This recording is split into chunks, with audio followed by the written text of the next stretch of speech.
C'est le premier grand acte, la première grosse manifestation, on va dire, du Festival international de la géographie. Cette année, ça précède le lancement officiel du FIC que nous ferons à Paris le 7 septembre à 10h30 au CNL, au Centre national du livre.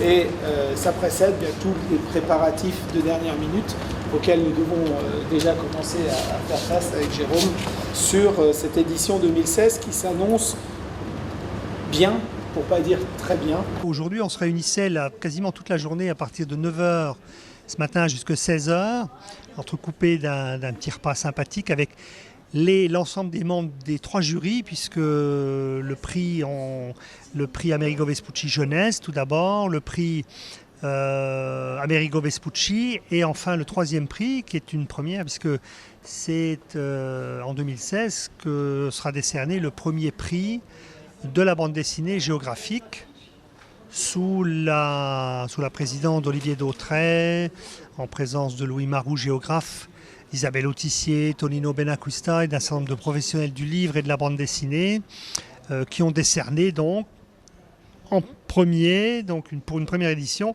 sur les ailes du monde, Audubon, Fabien Groslot et Jérémy Royer, qui sont donc les 2 lauréats du premier prix de la bande dessinée géographique. Alors, Kader Djemai, président du prix Amerigo Vespucci, qui vient de récompenser ce livre de Doan Bui, Le silence de mon père, journaliste du Nouvel Observateur, d'origine vietnamienne, qui fait non pas seulement une enquête sur sa propre famille qui quitte le Vietnam après la guerre pour s'installer au Mans, mais c'est aussi une quête. Voilà.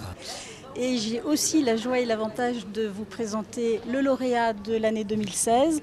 Il s'agit du livre qui s'appelle « À la découverte de la grotte Chauvet-Pont d'Arc ».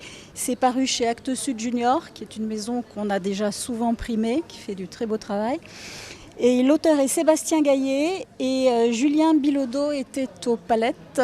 Et nous avons adoré ce livre qui présente une grotte préhistorique qui est beaucoup plus ancienne que la grotte de Lascaux, qu'on connaît mieux. Il faut que je vous dise aussi que le jury a été vraiment très sensible à la qualité des autres livres qui ont été présélectionnés et sélectionnés, et surtout à un autre livre qui était vraiment juste derrière le lauréat. Ce livre s'intitule « Partir au-delà des frontières » de Francesca Sana. Il est paru chez Gallimard Jeunesse et c'est une histoire de migrants, de migrantes en l'occurrence.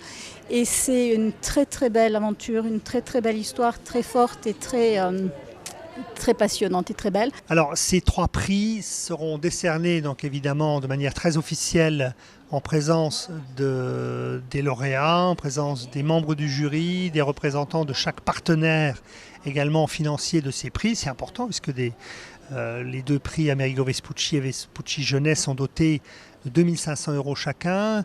Le prix Amerigo Vespucci qui a pour partenaire financier le Crédit Mutuel Enseignant et le prix Amerigo Vespucci Jeunesse qui a pour partenaire la MAE Mutuelle Assistance Élèves et enfin le prix BD géographique qui cette année donc a sollicité Elior pour la participation alors un peu particulière puisque le prix qui est décerné les lauréats se verront décerner une somme de 5000 € pour les 2 pour une résidence d'1 mois dans la ville de Saint-Dié-des-Vosges. Voilà.